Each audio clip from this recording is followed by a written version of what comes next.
Good evening and welcome to Tucker Carlson tonight. Congressman Keith Ellison is deputy chairman of the Democratic National Committee, kind of a big deal in Washington. In effect, he's the #2 man in the Democratic Party. In a recent tweet, he openly supports the violent Antifa movement. This made us pause and take a closer look at Keith Ellison and his past, and what we found is interesting and extreme, and we've got it for you just ahead. But first tonight, it is full-scale war between President Trump and a man who just months ago was seen as one of his closest allies and advisors, indeed his chief strategist. Yesterday, Trump said that Steve Bannon had, quote, lost his mind after being canned from the White House back in August. Now the president is issuing legal threats against Bannon. Bannon got a letter from Trump's legal team on Wednesday threatening a lawsuit for alleged violations of a confidentiality agreement he apparently signed. What to make of all of this? Well, a lot of people claim to be experts on Trump and the Trump White House and the Trump orbit. Very few of them really are. Roger Stone actually is. He's been advising Trump for more than 3 decades. He lobbied for him in the 1990s. He was campaign manager of his aborted 2000 presidential run. Stone was one of the people who strongly urged the president to run for office this time, and he served on the campaign during its critical early months. Trump has fired Stone more than once, maybe a bunch of times, called him a stone-cold loser, but their relationship has always recovered. If anyone can truly claim to understand the president, I think it would be Roger Stone. So he joins us tonight to explain. Roger, thanks for coming on. Thank you, Tucker. So what is this fundamentally about? It appears to be, from an outsider's perspective, it appears to be a debate about who can take credit for the unexpected win in 2016. Steve Bannon has taken a lot of credit for that publicly and privately. The president, of course, believes he did it. To what extent did Bannon contribute to the victory? Well, I wanted to give Steve Bannon the benefit of the doubt, particularly given the reputation of Michael Wolff for fabrication. But now that all the facts appear to be in, and the fact that these comments were made while Steve Bannon was working for the president in the White House, it's a stunning act of betrayal, and it's also a complete misunderstanding of Donald Trump. In Donald Trump's world, in Trump world, there is no Karl Rove. There never has been, and there never will be. Donald Trump is very much his own man. He is his own strategist. He is his own phrase maker. He is his own speechwriter. Sometimes he's his own press secretary. He may be the greatest single salesman in American history. And the president's agenda, on which he was elected, I should say his platform, was determined long before Steve Bannon joined the campaign, and was determined by one man, Donald Trump. He's a phenomenon. He's a force of nature, but he cannot be handled or managed. He's not a puppet, and he never will be. So Bannon argues that he put Trump's impulses within a framework that allowed him to win. I know Bannon from another life when we ran rival publications. I can't assess his skill as a political strategist or advisor. Is he a political genius in campaigns or no? No, I would actually argue that it's Donald Trump who's the political genius. Here is somebody who overcame enormous odds, massively outspent, with the opposition of the mainstream media, and scores one of the great upset come-from-behind victories in American political history. Now, the Trump platform was well settled on long before Steve Bannon joined the campaign. And it appears that Stephen Miller helped the president articulate it. But yeah, he did. The agenda is Trump. The drive to win is Trump. The populist campaign is all Donald Trump. Just taking the title of chief strategist is a misnomer at best. So the idea was, but the idea was that after the campaign, Bannon was kind of the living conscience of the White House, the reminder of what the campaign was about, and a leader of this movement, this conservative movement. Why have so few conservatives publicly defended Steve Bannon in the last 24 hours? He's being attacked. Well, Matt Drudge, Rush Limbaugh, both attacked him today. Why is that? Well, first of all, the movement is bigger than any one person. I asked 6 people on the way into the Fox studio here who Steve Bannon is, and none of them knew. Every single one of them knew who Donald Trump was, and every one of them knew about his efforts to make America great again. But then you get to the specifics. No, Donald Trump Jr.'s meeting with a woman Russian lawyer was not treasonous. It was not illegal. It wasn't improper. Steve is neither a lawyer nor an experienced political strategist. That meeting is a nothing burger. And it looks more and more like a setup to me, given the fact that the Russian woman lawyer was in the country illegally at the sufferance of the Obama administration. So I don't really understand what would motivate Steve to say these things when it's the president who's given him the opportunity for high public service, when it's the president who's given him a White House office. You could chalk this up to anger. Well, but you could chalk it up to anger over being fired if he'd made these comments after he was terminated. But based on my research, he said these things while he was on the Trump payroll. It sounds that way. So finally, why the legal threats? I mean, I don't think anyone believes the president's going to sue Steve Bannon for violating an NDA or the author of this book.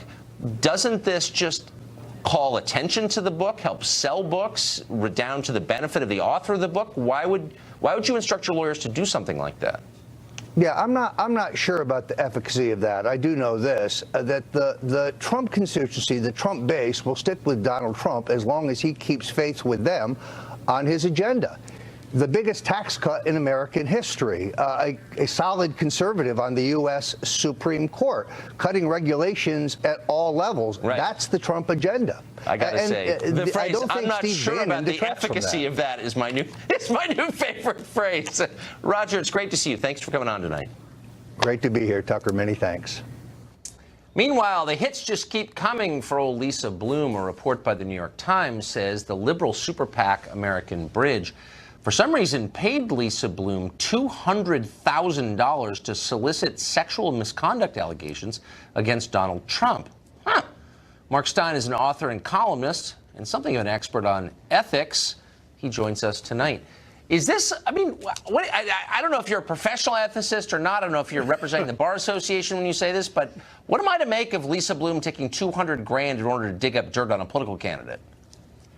Yeah, I mean, I wouldn't say I was a professional ethicist, and I'm not sure which bars Lisa Bloom and her mother, Gloria Allred, belong to, but there are different incentives at work here, and a lawyer, more than almost any other profession, owes the client honest services. And if you have the setup that these two are engaged in, where they've been fishing essentially for stooges that they can put up to damage the president, to get so they can be sitting there at press conferences as they've been doing for most of our lives, then I think there is actually something malodorous about it. Well, sure. I guess what bothers me, if she were a political consultant or just a conventional slip and fall ambulance chaser, you sort of know what you're getting. But she poses as and is represented as by the press as some sort of moral leader who's fighting on behalf of things that are good and true, light against darkness. But she's not. She's a totally cynical, transactional, sleazy lawyer. Well, yes. I mean, you mentioned a couple of weeks ago, Tucker, that she was originally Harvey Weinstein's lawyer, exactly. And then they fell out, and she was no longer his lawyer. Now, I don't have a problem with that, because I actually think it's sometimes helpful, and I've done this myself, to have a lawyer who is not on your side ideologically, right, and actually just looks at the case from the point of the law. And so it's sometimes actually helpful. It might be helpful to have a feminist lawyer actually representing a scummy sleazebag who assaults women. Everybody is entitled to a good defense. What made it sleazy was that she had a book deal with Harvey Weinstein. He was making a television production of her book. That's sleazy. There are ethical rules determining when lawyers embark on business relationships with their clients. And if you look at Lisa Bloom Bloom and her mother, for example, one of the reasons they've been trying to raise, they're raising money, one of the aspects of this is that if they manage to place an interview with a television network that pays for the interview, the lawyer gets a third of the fee as a commission. Now, that's a lawyer serving as an agent. And Exactly. it may well not be in the client's interest, particularly if you're just some ordinary woman who happens to have been sexually assaulted by a powerful man. It may not actually be in your interest to be going on television, becoming a famous person, when in the end Lisa Bloom goes on to the next client and you're living with the consequences of having become a briefly famous person, but still with no money or celebrity or enduring fame to show for it. That's not in the client's interest. Right. So she's just a parasite like so many lawyers. Yeah. Can we agree, though, in the end, that I don't have to take any more moral lectures from Lisa Bloom? Oh, no, absolutely. I mean, what is interesting to me about this is she is explicitly saying that she wants money to help take down the president. So you're not giving to a PAC, you're not giving to a cause, you're basically enriching Lisa Bloom to advance her political objectives. And as I said, the particular women in this issue, in this case, are just essentially just ventriloquist puppets. She sticks the hand up the back of the dress and makes them say what they say. And as I said a couple of minutes ago, for as long as I can remember, I've switched on the TV and Lisa Bloom or her mother has been sitting there next to a woman to whom something bad has happened, and you never hear from the woman again, and Lisa Bloom and Gloria Allred go on to riches and riches and riches. The only woman Lisa Bloom is helping is Lisa Bloom. Huh, funny. Mark Stein, great to see you. Thanks a lot, Tucker. Well, the latest wave of emails from Anthony Weiner, remember him, he's in prison now, and his former wife, Huma Abedin's shared laptop, have come out. They've exposed 5 more classified messages that should not legally have been there. We now know of 18 of those that were on the laptop. Tom Fitton is the president of Judicial Watch, which secured the release of these emails, and he joins us tonight with an update. Tom, how hard was it to get these? Oh, it only took 2 years. It took 2 years. Federal lawsuit. The FBI found these records last year, back in October, when James Comey famously announced that at a press conference there were other documents on the Weiner laptop. Were these documents the personal property of Huma Abedin and Anthony Weiner, or were they government property which belongs to us? Yeah, they were FBI. The FBI determined they were government records, and they were turned over to the State Department, who took forever. So why did you have to wait 2 years and sue to get them? Well, because we found out about Clinton's email server back in 2015. We knew Huma Abedin had an email account on that server. We asked for her emails, and they eventually found some of more additional emails on the Weiner laptop that were government records. And again, these are classified records that James Comey and his colleagues at the FBI knew were on the Weiner laptop, but didn't think serious enough to pursue criminal charges against Abedin or Clinton for allowing this egregious abuse of their trust that the American people placed in them in terms of securing classified information to be abused. So since you've been in Washington a long time and followed cases like this for a long time, give us some perspective. If you had this many classified documents on your laptop, what would the consequences be? Well, you'd lose your security clearance almost initially, and you'd be subject to a criminal investigation and perhaps a prosecution. And it wasn't just the low-level classified materials that were found in the Clinton email server, but they were highly top-secret documents of the most secure type, and it would have resulted in criminal prosecution. I guarantee you, if you were anyone else but the Democratic nominee for the president. You know, there are 4.5 million people, last I checked, with security clearances. They all know this is a scam, the way that Hillary Clinton and Abedin have been protected, and this is why it's interesting to see the Justice Department, as reported today, is actually re-looking at this issue finally. So the pressure's working, Tucker. The Justice Department is going to go back and ask at least some questions about how this, the Comey-Lynch Justice Department and FBI handled this last year. about the classified information, how that was handled, the decision not to prosecute and things like that. And it's well past time that that take place. So a system that crushes ordinary people protects the powerful and well-connected. That's right. And right now we are fighting this Justice Department, this State Department, the Director of National Intelligence over whether they're even going to do a damage assessment over having classified material, as I say, on the internet equivalent of a public park bench. Unbelievable. Thank you. Tom Fitton. Good to see you.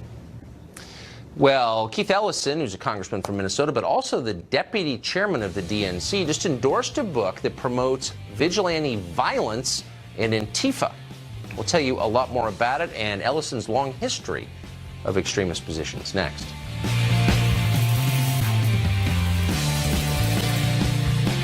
Tucker Carlson is brought to you by Dr. Scholl's Custom Fit Orthotics.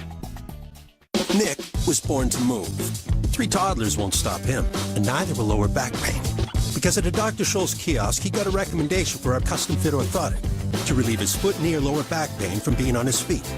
Dr. Scholl's, born to move. Our country must be saved. One man's daring planet, Dunkirk, was the world's only hope. Initiate. Darkest Hour is one of the best pictures of the year. We shall never surrender! Darkest Hour, rated PG-13, now playing in theaters everywhere. It's so easy to go off track because nobody is helping you. I was making poor decisions on my own. Jenny Craig proves one-on-one support works, and now our program works faster. Introducing Rapid Results. Lose up to 16 pounds in just 4 weeks. Get the support of a weight loss expert. They're there to help you. Enjoy chef-crafted food. The program worked. Get Rapid Results for $16 plus the cost of food. Hurry, call now. Keith Ellison of Minnesota isn't some obscure C-list Democrat. He is deputy chair of the Democratic National Committee. He nearly won the chairmanship outright last year. He's a champion still of the party's progressive wing. He's a great favorite of the grassroots. He deserves to be regarded as one of the Democratic Party's top thought leaders, such as they are. Yesterday, Ellison tweeted this, quote, "At Moon Palace Books, and I just found the book that will strike fear in the heart of Donald Trump." Now, the book Ellison was talking about is called Antifa, the Anti-Fascist Handbook. Why would that book strike fear into the heart of the President of the United States? Well, maybe because that book advocates for political violence against people like Donald Trump and his supporters. The author is a man named Mark Bray, and he writes that violence is, quote, "a small though vital sliver of anti-fascist activity." Elsewhere in the text, he approvingly quotes an Antifa activist who says this of his political opponents, quote, "You fight them with fists so you don't have to fight them with knives.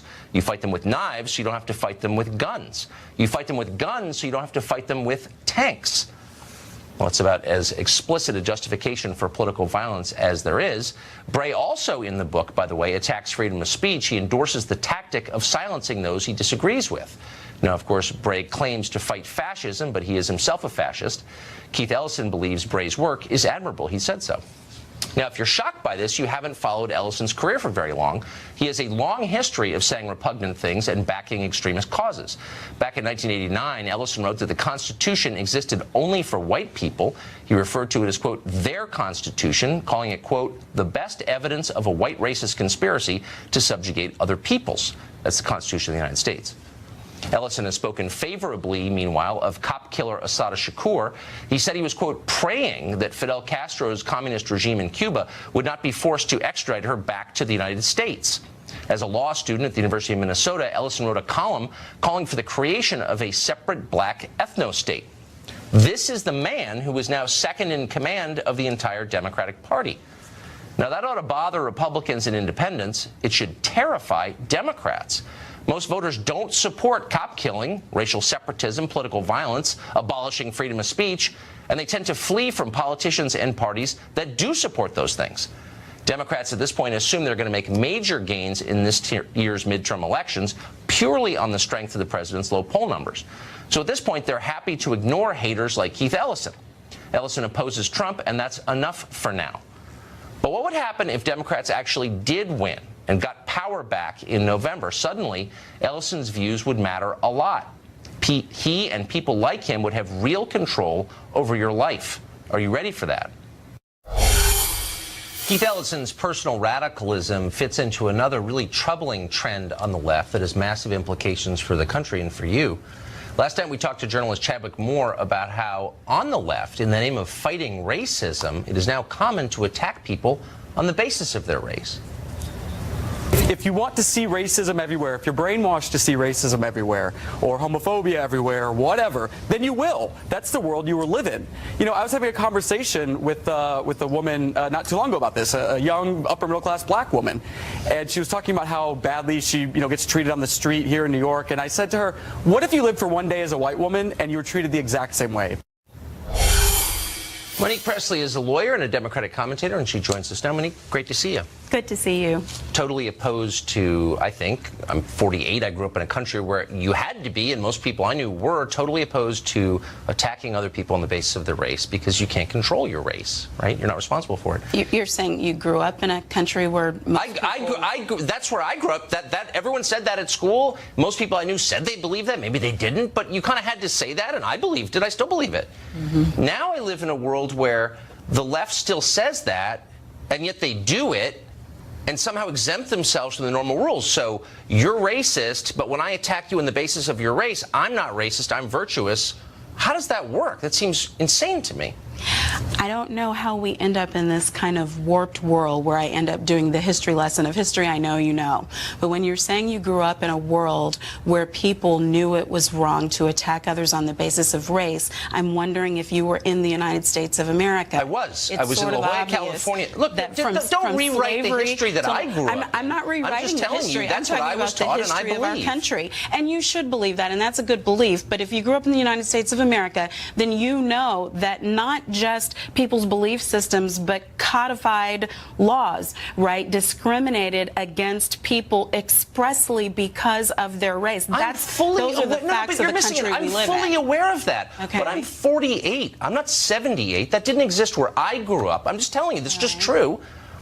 But the point is, I believed it. I still believe it. Why don't you believe it? But we're just a year apart, and if you're saying because you're 48, not 78, are you saying that segregation, which really didn't formally end until we were already born? It's wrong to attack people on the basis of the race. That's all I'm saying. It absolutely is. Okay, then why does the left do it? And so if people of color have been attacked because of their race, not for decades, but for generations, I agree. Then it's really reasonable to expect that they would take issue with that and with those who have done it for generations. And I think and attack them on the basis of their race? Now, I'm missing this. There should never be physical attacks of anyone, and there shouldn't be emotional or verbal attacks of anyone. How about just criticizing people on the basis of their race? You can't control it. It's not a choice that you made.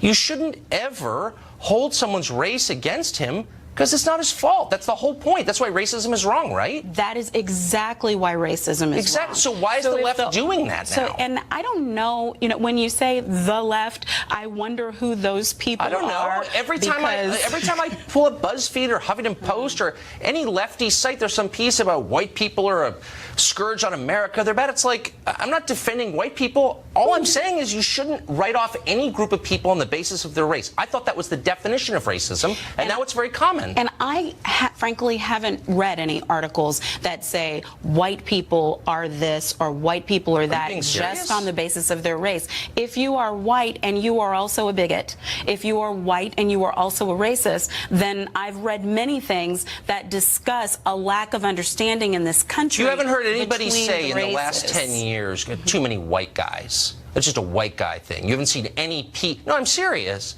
Too many white guys where, Tucker? Anywhere. You haven't seen anyone really? So my question to you is, are you living in this country? And that really wouldn't make sense for the past 10 years, since the numbers of white males are decreasing in our country and the numbers of Latinos, African Americans, etc., are increasing. So I guess I have heard people talking about that balance and how that can be scary for those who are used to being in power. Don't patronize me. I'm merely making a point that can we agree that it's always wrong, always, no matter who's doing it to whom, to dismiss people, attack them, judge them on the basis of immutable characteristics, racial characteristics, that they can't control, period. Yes. Amen. Absolutely. So then would and those racial characteristics really are just skin. Remember, race is a construct. It's a legal and social construct in the United States. Then that's kind of the case I'm making, that and we agree. Origin are different Then why altogether. would you ever give preference in hiring or college admissions to someone solely on the basis of something he couldn't control? Isn't that the definition of racism? Because of what we just finished talking about. But you just agreed it was wrong. So why do you support I said it was wrong to attack on the basis of race. I didn't say it was wrong to help on the basis of race. Let's say you have one job and two people, and you make the decision, the deciding factor is the race of one of the people. One person is being hurt because he's the wrong race. Why is that okay? Because he's gotten 350, maybe 400 years of benefit for the right Do you race. know him? Okay. Or are you just wait, hold on. If in the do you United know States, that? All you know about him is his race, and yet you're saying that he's benefited. Exactly. But you don't know anything about him other than his race. So you're saying that all people of a certain color have something in common, which is kind of the definition of racism, isn't it? No, that's also the definition of discrimination, because all African American people in the United States have something in common. It's that they were discriminated against. If it's you don't the know 60s anything or the about 50s, the guy, they have something in common in that they were subject to lynching. From Belgium yesterday. He could have. He has no connection to it, but you think it's okay to deny him something because of his color. I think that the system itself, in order to fix what is the one original sin of this country, so we need more racism has to fix correct racism. itself. I don't consider that racism it's not at all. racism. When you do it, it's not racism. If I am in power as an African American woman and I insist upon you walking around with one hand tied behind your back, but I want you to plow a field, I'm not. then I'm talking about the guy from. Wait a second. I'm talking about the guy from Belgium who didn't do anything, who's not connected in any way. Can we go to my analogy at least to the finish of it? Suffers. An individual suffers. Yes. But you don't consider that racism because why? No, it's not. Because the numbers of people in this country who have been disproportionately discriminated against for hundreds of years are such that there has to be a correction for it. So some people have to suffer on the basis of their race. And in this country, those people have been African Americans and other people of colors. So the guy who's done nothing wrong must suffer because other people who looked like him did something wrong. Yes, because I, as an African American woman, yes, I absolutely call it justice. You're worrying. Well, I'm in charge now of something because I'm here, right? Yeah, that sounds like collective punishment to me. Well, you're probably an innocent party too, Tucker, but here you are with this show, and there probably are a number of similarly situated, talented African American males who could do just as good a job or better than you. You may be getting the benefit of your race. Do you think so? Because if that's the only difference between you and another talented journalist, I don't think that you should punish people for things they didn't do. I agree. For things they're not responsible for. You just argued that you should. But you should advance. You just argued that you should. It's not punishment. It's not punishment. Oh, no, okay. It's not. This it's is Orwellian. advancement. We're out of time. It's not punishment. It's not punishment. I love that. Happy New Year, People Tucker. like not getting jobs. Good to see you. Thank you. Good to see you too. Well, robots and artificial intelligence could be devastating for low-skilled work in this country. They're going to be, according to all forecasts. And yet economic elites continue to demand more low-skilled workers come into the country. Why are they doing that? We'll discuss it next. Well, technology and automation are rendering low-skilled jobs obsolete at a frightening pace. We've been talking about this for a couple of years, but it seems to be picking up momentum in a kind of scary way. A November report by McKinsey Global Institute estimated that self-driving cars, robots, and artificial intelligence could eliminate up to 73 million jobs in this country by 2030, which is not that far from now. Despite this, the bulk of America's political and economic elite are continuing to demand, for some reason, more low-skilled immigration into the U.S. 1.8 million immigrants entered this country last year, 2016. Actually, that was the biggest figure in American history. Most of them were low-skilled workers. Why is that? Javier Palomar is CEO of the U.S. Hispanic Chamber of Commerce, and he joins us tonight. Javier, thanks for coming on. How are you, Tucker? Thanks for having me. I took a friend to the doctor yesterday. The surgeon and the head nurse were both immigrants. They were both superior, impressive, and great people, and they did a great job. And it was a reminder that a lot of immigrants are great, but they're not all the same. And you got to kind of wonder at a time when the jobs that immigrants have traditionally done are going away at a really rapid clip, why are we not adjusting our immigration policy accordingly? Well, you know, I think we shouldn't conflate two separate things here. There's immigration policy, which obviously needs to get looked at and needs to be fixed. But let's look at the facts. Right now, we are at about a 4% unemployment rate. That's near perfection. What that tells us is that, in fact, there aren't a bunch of people walking around without a job. And what we're hearing from our clients, from the technology sector, are you being serious? 'Cause absolutely, like from the technology sector, to manufacturing, to skilled labor, to agriculture, every one of our clients have more jobs than they have people to fill those jobs. But I mean, the trend is really clear. Low-skilled jobs are going away at a faster rate than any other kind of job. So why wouldn't we say, stop? We want talented immigrants, but we want people who can fill the jobs, not just of the distant future, but like of the next decade. And those are not low-skilled jobs. And yet the people who are coming in are overwhelmingly low-educated people, low-skilled people, maybe great people. A lot of them probably are.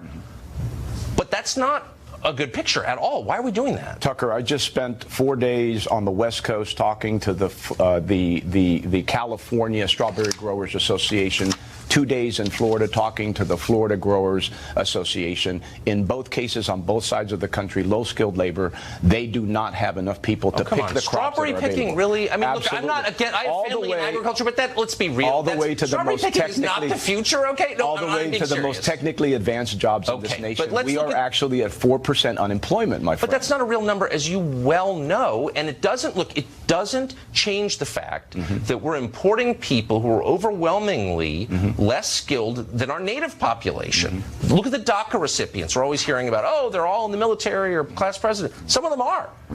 But for every DACA recipient in the military, 2 have been found to be in a gang. They are graduating high school at a much lower rate than Americans, going to college at a much lower rate than Americans. Doesn't mean they're bad people. Here are the facts around DACA. Why are we doing this? Here are the facts around DACA. The DACA recipients right now have a 91% employment rate, which is, by the way, better than their native-born counterparts. They are heavily vetted before they come into this country. They are basically disqualified from any kind of federal funding or grants of any sort when they are a DACA recipient.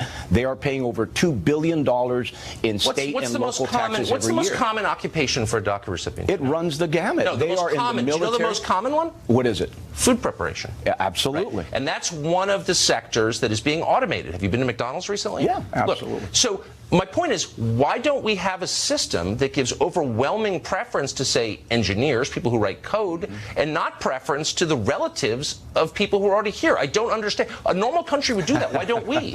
The reality of it is, Tucker, again, we need help on every conceivable business model in this country right now needs skilled labor, and it runs the gamut. Then again, why are the majority of immigrants unskilled labor?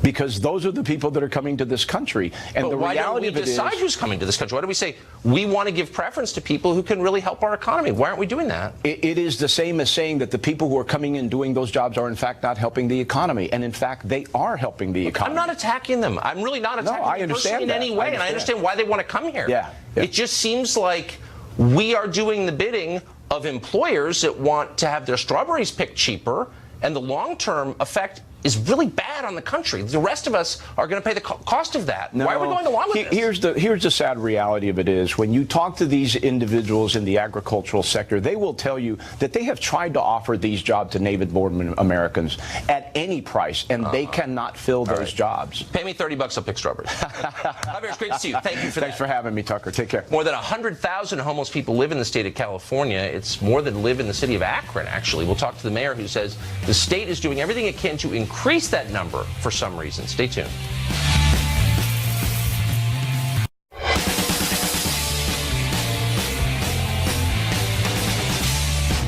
Homelessness is exploding in the state of California, particularly in the cities, and if you've been there recently, you know what we're talking about. According to HUD here in Washington, 114,000 homeless people reside in that state. That's a quarter of the national total.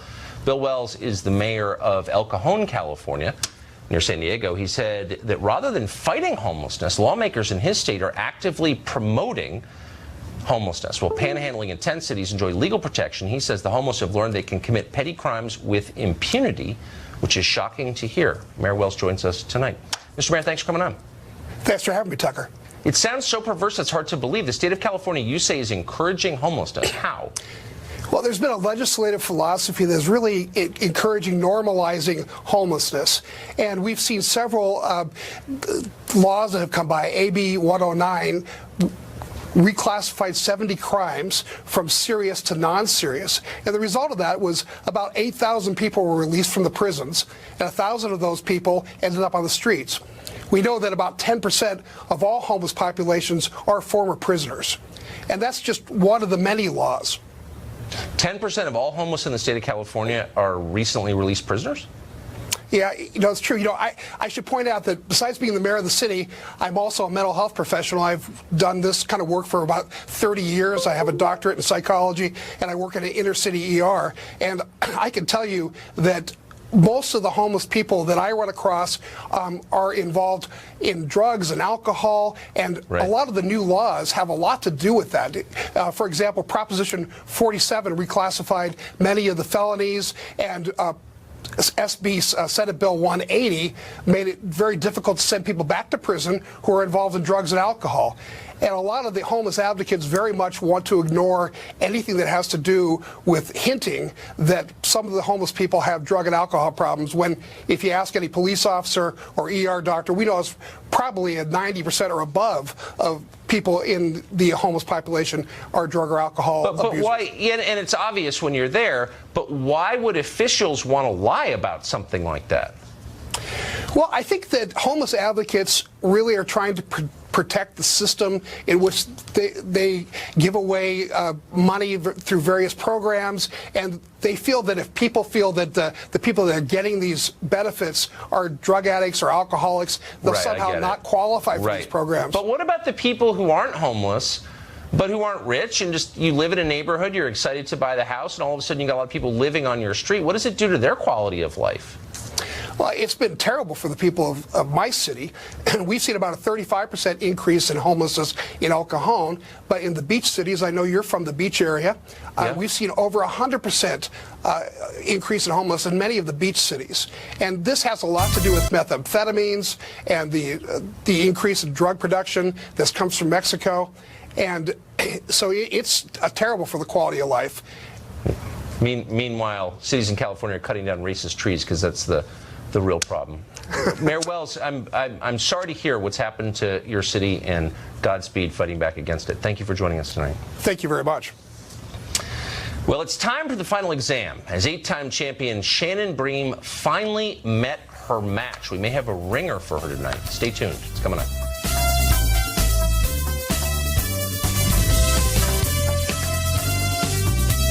Time now for final exam, where we see which figures in the news have been doing their jobs and paying attention. Our first contestant this week is Fox News at Night host Shannon Bream, who has a perfect 8-0 record, though of course you knew that. Here's a roster of the people she's vanquished in recent months: Bill Hemmer, Brett Baer, Brian Kilmeade, Ed Henry, Peter Ducey, Mark Stein, Jillian Turner, and our friend Griff Jenkins. Is Fox Politics editor Chris Starwalt up to the task? I am dismayed. Tonight. I am dismayed. Look at the by the way, the winner, if it's Chris Starwalt, gets the coveted mouth-breathing mug. Right. Shannon has too many. Shannon will get the airplane-sized bottle of green champagne. I love it. Very I love nice. it. Quite so. For hands on buzzers. I'm going to ask the questions. The first contestant to buzz in gets to answer. You must wait till I finish asking the question in order to do that. Each correct answer is worth 1 point. You get it wrong, you lose a point. Best of 5 wins. Are you ready? Sir. These will ever Outstanding. Question 1. This is easy. It's winter. The East Coast is getting pounded by an extreme weather system, which is unleashing blizzard-like conditions. The name of this weather system is characteristically overheated, as is often the case in meteorology. What are they calling this weather system? Shannon Bream. Grayson. Grayson is your answer. That's the name of the storm, right? Do I get... I don't know if that's true. I'm going to have to go to the tape, Shannon Bream. Rigged. Tens of millions of Americans on the East Coast are being pummeled by a winter storm that's being called a bomb cyclone. Breaking news, a winter bomb cyclone, as it is called, bearing down on 40 million people in America. So-called bomb cyclone taking aim with hurricane-force winds. We're seeing the beginning of that winter bomb cyclone. I didn't coin the phrase bomb cyclone. This area of low pressure is going to undergo something called bombogenesis. Whoa. I didn't know we were going for meteorological term. You said what was it called, and I said this may be a case of you knowing too much and being too precise because you are an attorney after all, but we're going to have to go with the colloquial term bomb cyclone. And Grayson has no real definition. I'm out then because you said what is the storm called? I'm sorry. What is the storm called? I'm sorry. This is giving you a sense. Maybe. Now I see how you. Look, I just follow the orders from the judges. Gaming the system. Question 2. You've got 4 more questions to redeem yourself. First responders rushed to the property of a former president and first lady after a fire broke out in the bedroom. Whose property was it? Chris Darwell. Bill and Hillary Clinton. Bill and Hillary Clinton. Was it Bill and Hillary Clinton? To the tape we go. Firefighters rushing to the home of Bill and Hillary Clinton. A small fire breaking out on the 2nd floor of a Secret Service facility on their property in Chappaqua, New York, north of Manhattan. But the house is actually known as Grayson. Stop. Okay. So Shannon, I can tell you. It's a bombogenesis, You that feel house. like you're on a reverse role here, but suddenly I'm rooting for you, and I'm not sure why you have that effect. It's too late now. I can't come back from this. Yes, you can. America and you have that always roots effect. for Shannon. I know. And I never thought I would feel that way, but I'm with America on that. I'm done. Question 3. CNN under fire for an odd segment it aired on New Year's Eve. Oh, boy. One of its reporters appearing to smoke marijuana on a party bus through which kind of device? Shannon Bream. A bong. A bong, says Shannon Bream. Is Shannon Bream an expert on marijuana questions like this? To the tape we go. I thought maybe I would bring a gas mask with me so I wouldn't, get that contact high. But look at what's on the other end of the gas mask. Boy. Yes, a bong. And of course, they couldn't stand to see a bong that didn't have any cannabis in it. So I don't think this is really what a gas mask is used for, but wow. Okay. This is New Year's Eve Denver style. This is legal in Colorado. I know. Okay. So the answer we were looking for was gas mask, but as our judges just pointed out, They said bong. it was a bong. Yeah. It was a bong. Shannon Bream was right. Just like the storm was called Grayson. So we're back. I know, but we're back to 1-1. 1-1. Okay. Next question. 0. Now this is heating 1-0. One to zero. Because I got ripped off. You're back out of the hole. Celebrity 1-0. Okay, which celebrity host is now in a feud with Eric Trump after Eric Trump suggested she was a member of the deep state? Celebrity television host in a fight with Eric Trump. He says she's a member of the deep state. She's a comedian. She has a television show. I don't. Oof. Some people call her the new Oprah. I don't, but some do. Whoopi Goldberg. Is it Whoopi Goldberg? My name was trending because of this. Eric Trump suggests that Ellen DeGeneres is part of the deep state. Apparently, Eric Trump thinks that Twitter is trying to trick him into following liberals. Apparently, I'm part of some secret government conspiracy called the deep state. It's just the craziest thing I've seen all week because I saw that movie with the lady having sex with a fish, and still, this beats that. What? I didn't see that movie. Wow. That was not negatory. I don't think it was Whoopi Goldberg. No, I'm not sure, but I don't think so. I don't think it was. I don't think so. They look a lot alike, though. All right, final question. Oh, my Lord. This will be a fast one, so be ready. Okay? And you may know the answer. Which senator announced he is retiring this year, possibly paving the way for Mitt Romney to run for his seat? Shannon Bream. Orrin Hatch? That can't be right. Orrin Hatch retiring? I don't believe it. He said last week he wasn't going to. I don't believe you. I think you got this wrong. I think it's Chris Dodd, but let's Senator see. Grayson. Well, the longest-serving Republican Senator Orrin Hatch will not seek re-election this year. The 83-year-old lawmaker from Utah announcing his retirement after serving since 1977. 1977. Were you alive then? Barely. Okay. I don't think since Bjorn Borg pulled himself off the court of Wimbledon in the late 70s, I've never seen a comeback like that. Shannon Bream, don't feel bad. It was in the cards. I don't. You get our airplane-sized champagne. Enjoy it. It's delicious. You know what I always do with them. Chris Darwell, you really were a worthy opponent. He was. I did what I could. Chris Grayson. Chris Grayson is my best friend. That concludes this week's final exam. Be sure to pay as much attention to the news as Shannon Bream does, and tune in each Thursday to see if you can beat her. We'll be right back.